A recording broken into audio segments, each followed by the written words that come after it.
Heureux de vous retrouver dans cette nouvelle émission Iconique, une émission qui a pour but de promouvoir les icônes du continent africain ainsi que ceux de la diaspora. Né en 2023, composé de 6 musiciens de nationalités différentes, béninois, togolais, congolais, français et allemands, nous avons reçu sur ce plateau le chef d'orchestre de ce groupe qu'on appelle Dakar Ska Jazz. Répondant au nom de Philippe Bolois, qui est le chef d'orchestre de ce groupe, et accompagné d'un membre qu'on appelle Romaric. Philippe, bonjour. Bonjour. Bienvenue sur Iconique. Merci de nous recevoir dans ton émission. Super. Et Romaric, bonjour. Bonjour. Bienvenue sur ce plateau. Merci. Heureux de vous rencontrer et nous sommes ravis de ce que vous puissiez recevoir à notre invitation. Nous avons l'honneur que vous répondez présent sur ce plateau. Alors, je vais commencer par le chef d'orchestre qu'on appelle Philippe Boyau. Alors Philippe, comment est-ce que tu fais tes premiers pas dans la musique? Alors j'ai commencé la musique assez tôt, à l'âge de 7 ans, donc dans une école de musique en France, et j'ai rapidement décidé d'évoluer dans ce domaine-là, dans la musique. Donc j'ai appris en conservatoire, dans les conservatoires, j'ai appris le trombone, la musique classique, et plus tard dans les études supérieures, j'ai continué dans le trombone, mais dans un cursus orienté vers le jazz et les musiques improvisées. Voilà, et en parallèle, je jouais déjà dans des groupes, dans différents groupes de musique, notamment un groupe de ska, où on faisait ska reggae. J'ai fait également des groupes musique salsa et un groupe de funk.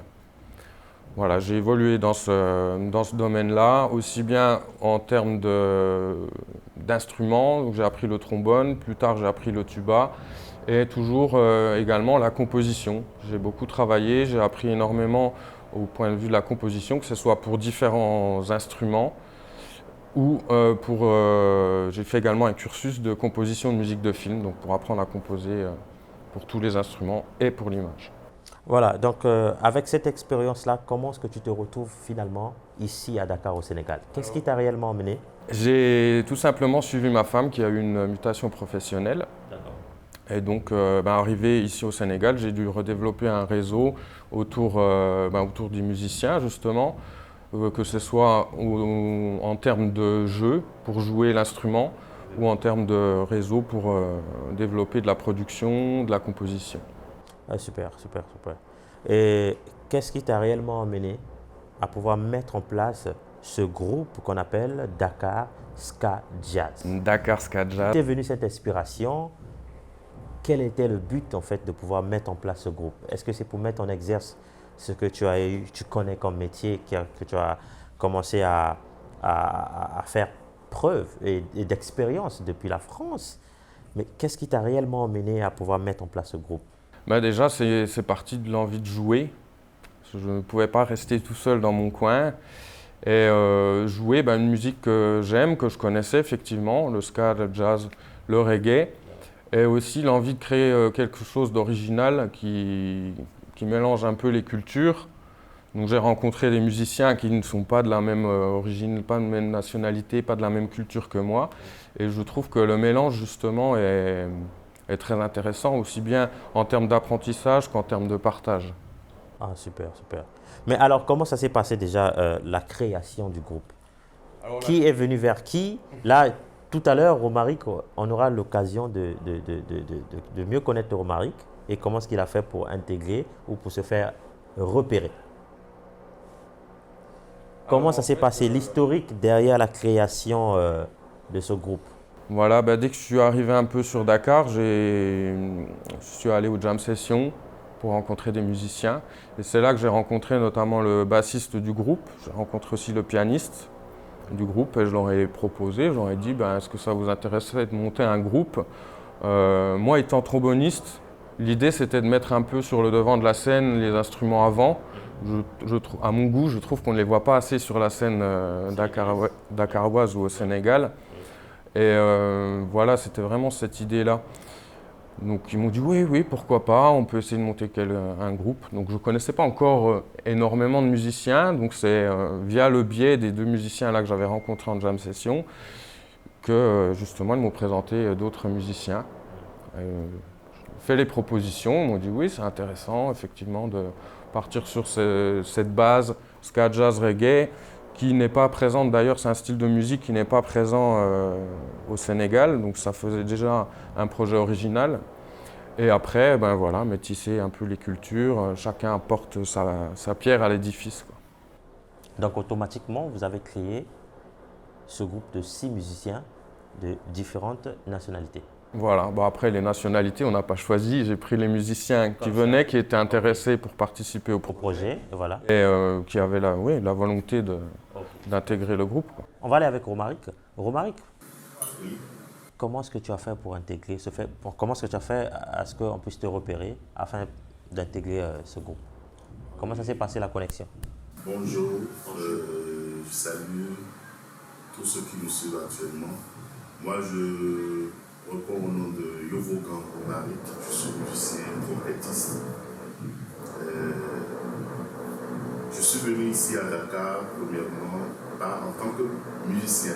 Bien que je sois musicien, je suis venu ici pour travailler. Bon, après, j'ai rencontré les musiciens ici. J'ai été à la jam session, j'ai rencontré des musiciens avec qui j'ai joué au Bénin il y a des années en arrière. Je les ai rencontrés. Voilà, c'est comme ça que j'ai commencé par intégrer les groupes. J'ai commencé par jouer. Et Philippe, je pense qu'il m'a connu avec un groupe de salsa. D'accord. Oui, j'avais l'habitude de jouer avec un groupe salsa. Et puis un jour, bon, je ne le connaissais pas, mais il a tout fait pour avoir mon contact. Il m'a appelé un jour et il m'a dit voilà, bon, tu ne me connais pas, mais moi je te connais. Ah. Parce que je t'ai vu. Une technique de séduction, Philippe. Voilà, je t'ai vu plusieurs fois jouer avec tel groupe. J'ai dit oui, effectivement, je joue avec ces groupes-là. Voilà. Il me suivait, mais moi je ne le suivais pas. Donc je ne le connaissais pas. Et puis on a parlé au téléphone. Et puis voilà, il m'a donné l'idée de créer un groupe ska. Je me dis quoi. Moi je suis intéressé et après on s'est rencontrés. Et voilà, c'est comme ça que j'ai commencé par travailler avec Philippe. J'ai intégré le groupe Ska Jazz et on a commencé par travailler jusqu'à présent. Super. Mais une question. Le ska là, pourquoi le ska là? Qu'est-ce que ça veut dire exactement? Quand on parle de Dakar, ska, jazz. Le ska, c'est un style de musique qui est apparu en Jamaïque, je ne saurais pas dire exactement l'année, mais c'est une musique qui est assez festive, sautillante, voilà, qui appelle à danser. Voilà. Et c'est un dérivé en fait de la musique reggae qui est venue de la Jamaïque. Donc si je comprends bien, en fait, ce groupe a pour but de mettre en avant une musique spécifiquement live. C'est ça? Exactement. Alors, vous êtes beaucoup plus basé dans le live. Alors, comment est-ce qu'est perçue votre musique au niveau de Dakar? Vous venez d'arriver, vous avez mis en place en 2023 ce groupe, mais est-ce qu'il y a des interactions, il y a des retombées positivement ou négativement? C'est quoi le constat déjà sur le terrain? Alors, le groupe a démarré en 2023, le temps de mettre en place un programme, de commencer à composer et faire les compositions originales. On a mis un petit moment avant de faire les premières dates. On n'a pas fait énormément de scènes sur l'année 2023. Et par contre, sur l'année 2024, on a commencé à avoir une visibilité.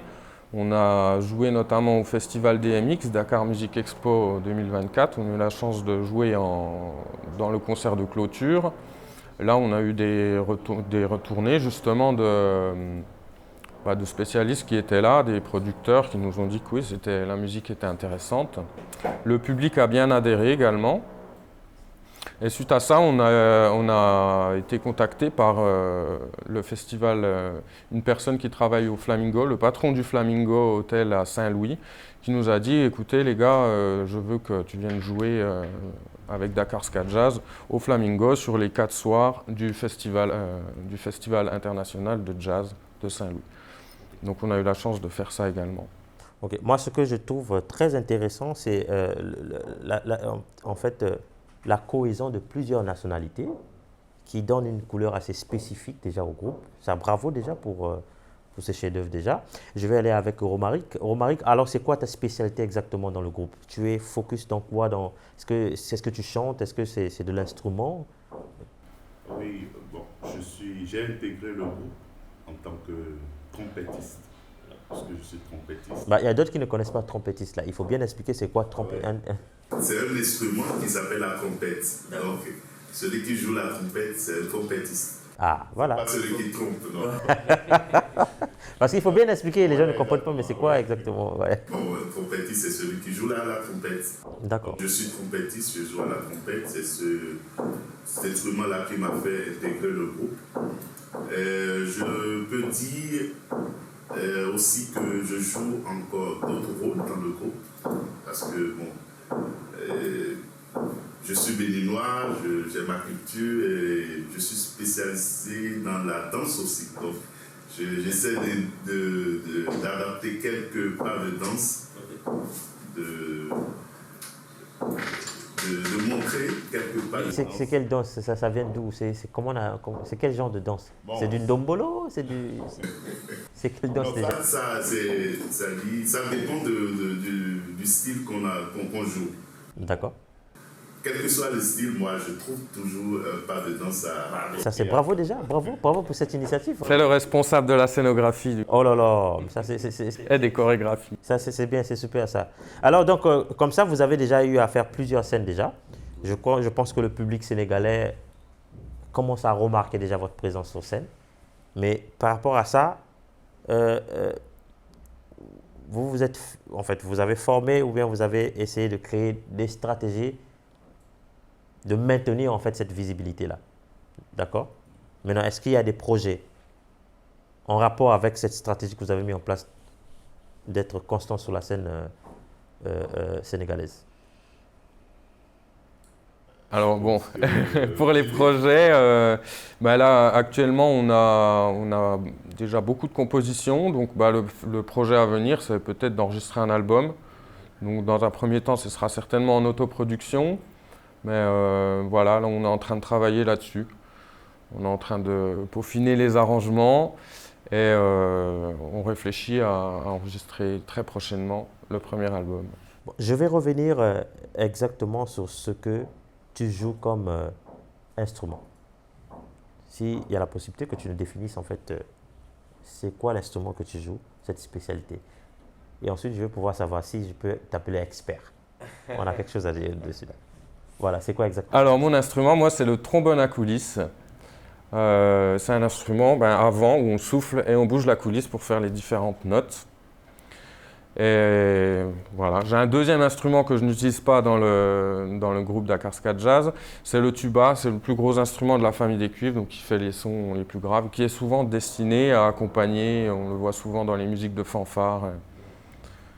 Voilà, cette expérience-là, on peut appeler ça, voilà, vous avez une bonne expérience déjà sur cet instrument. Moi, je pense que c'est assez bénéfique déjà pour le continent, pour le Sénégal, mais est-ce que vous êtes prêt à partager ce savoir-là sur cet instrument? Bien sûr. Vous avez fait des programmes de formation pour les jeunes? Alors, un programme de formation pour les jeunes, c'est très bien. J'ai monté même mon école de musique qui s'appelle... Ben voilà, il faut nous parler de ça. Casasson. Et justement, je travaille avec d'autres professeurs. L'idée, c'est également de mettre en avant les cuivres et les instruments avant, le saxophone, la trompette, le trombone, le tuba. Mais on a également ouvert, je travaille avec d'autres professeurs, et on a ouvert à tous les instruments. Donc il y a des cours de chant, des cours de chorale, batterie, guitare basse.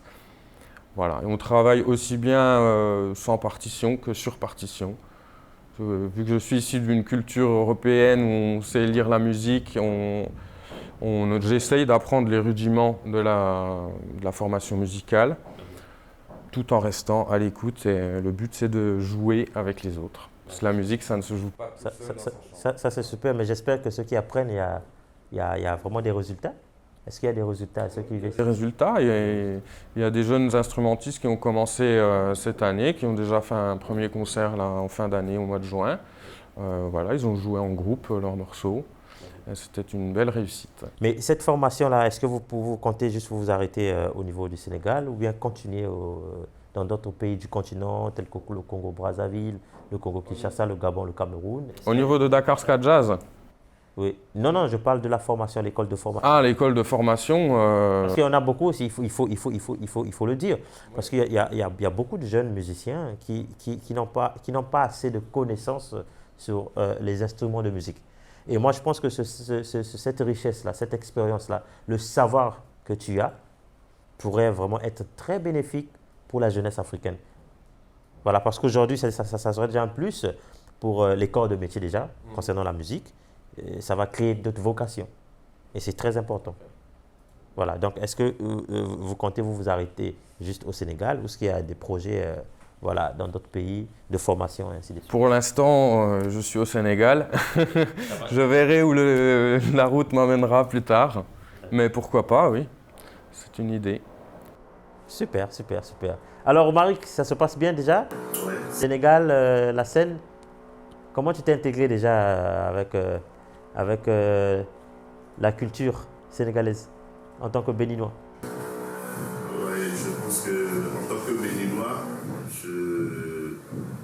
avec la culture sénégalaise, je pense qu'on a plusieurs points communs ensemble, surtout la culture de la Casamance. Parce qu'il y a un rythme de chez nous qu'on appelle le kaka, qui semble un peu les mêmes avec la culture et un rythme de la Casamance. Parce que depuis un temps, j'ai entendu un groupe venu de la Casamance en train de jouer. Je me suis rapidement retrouvé dans ce rythme-là, qui ressemble un peu avec notre rythme du Bénin. Donc je pense que la culture béninoise avec la culture sénégalaise, quelque part, nous avons un point commun. Et ça me fait plaisir. Super. Et la composition de vos morceaux, il y a divers, on peut retrouver divers. Il y a une divergence de langue déjà? Oui. C'est quoi par exemple, quelle langue déjà que vous mettez en avant déjà sur vos compositions? Bon, pour Dakar Ska Jazz, on a plusieurs compositions parce qu'il y a plusieurs nationalités parmi nous. On a des compositions dans la langue congolaise. Le lingala. Le lingala, exactement. Et on a encore d'autres compositions dans la langue togolaise, le mina. D'autres dans la langue béninoise, le fon. Le fon. Ah, ça, j'aimerais bien apprendre ça, le fon là. Comment on dit bonjour en fon déjà? Bonjour en fon. Oui. Bifo Gandia. Ah, ok. Before Gandia. Bifo Gandia. Là, j'apprends déjà le fond. Ça commence bien déjà pour moi. Alors, ensuite, il y a le français, il y a l'allemand, mais l'allemand, est-ce qu'il y a une composition en allemand? Non, alors au niveau des textes, en fait, voilà, il y a aussi des compositions qui sont en anglais, mais on n'a pas du chant sur tous les morceaux. Voilà, il y a des morceaux qui sont purement instrumentaux, où justement on va évoluer avec les cuivres sur des passages qui sont improvisés. Donc c'est en cela qu'on rejoint Dakar Ska Jazz. C'est la partie un peu jazz où il y a beaucoup d'improvisation, que ce soit des solos endiablés de Romaric ou des solos de saxophone, de piano, de guitare basse. Et quelques titres qui sont chantés par le bassiste d'ailleurs, qui est également chanteur, voilà, dans différentes langues. Super. Il y a un autre truc, il y a une autre question encore, c'est que voilà, vous avez amené un style qu'on appelle le ska. Pourquoi amener ce style-là alors que la tendance est de telle sorte que les gens sont déjà habitués à une musique, par exemple la musique urbaine, les gens sortent, tout ça là. Mais quand vous amenez la ska, comment est-ce que le public réagit? Le public réagit. La découverte, la nouveauté. Voilà, c'est... Voilà, ils sont d'accord, il y a l'engouement autour. Il y a tellement de richesses en termes de musique dans le monde. Et même ici au Sénégal, on voit il y a des groupes qui font de la musique cubaine, notamment le groupe dans lequel tu joues, Romaric, le Teranga Orchestra, c'est bien ça? Et je vois qu'il y a quand même une diversité au point de vue musique. Il y a même un groupe de rock qui est sur Dakar. Et je me suis dit, pourquoi pas proposer encore une ouverture supplémentaire au public sénégalais. Ça c'est super, c'est super en tout cas. Ok, c'est bon, il n'y a pas de problème. On va continuer encore avec toujours Dakar Ska Jazz. C'est ça? Dakar Ska Jazz. Dakar Ska Jazz. Ok. Ouais, on pourrait presque même mettre Afro ska jazz, parce qu'on métisse un peu avec la musique afro. Alors, vous avez des réseaux où les gens peuvent vous suivre votre musique. Tout à fait, on est sur Facebook, on est sur Instagram, on a aussi une page sur YouTube et sur SoundCloud. Ok. Donc, ça veut dire que vous avez déjà des musiques disponibles en streaming? Oui, exactement. Ok. Vous êtes en indépendant ou vous avez une structure de management ou une maison de production qui vous accompagne? Alors pour l'instant, on est en indépendant, on est en autoproduction, mais on reste ouvert à des propositions de managers, on recherche un booker pour nous aider à développer et faire découvrir notre musique à plus de public. D'accord. Alors, un mot pour la fin, pour ceux qui veulent suivre votre musique. On va commencer par Philippe. Qu'est-ce que tu leur suggères, le public? De venir au concert. Il y a quel concert? Est-ce qu'il y a des projets déjà en cours? Alors pour l'instant, on met un petit peu en pause le live pour se concentrer sur l'enregistrement de l'album, mais je pense que d'ici septembre, on va revenir sur les scènes. D'accord, donc ça veut dire qu'il y a des gros projets qui sont en cours que Dakar SK Jazz prépare. C'est ça? Exactement. Alors on finit avec Romaric. Un mot pour le public. Comme vient de le dire Philippe, on invite le public à nous suivre. On a besoin de leur soutien. Voilà. C'est sûr. Et un numéro à contacter pour ceux qui veulent vous booker par exemple, ceux qui veulent... Oui, on trouve toutes les coordonnées sur les réseaux sociaux. Ok. Instagram. Et c'est quoi déjà sur les réseaux sociaux? Dakar Ska Jazz. Ok, super. Mais franchement, ravi de vous recevoir et une fois de plus de découvrir encore ce mystère de la musique. Merci de nous avoir invités. Groupe. On est ravis avec toute l'équipe Sen Média. Vous êtes chez vous, vous revenez comme vous voulez. Merci. Voilà, donc on se dit Iconic, Be The One, à la semaine prochaine.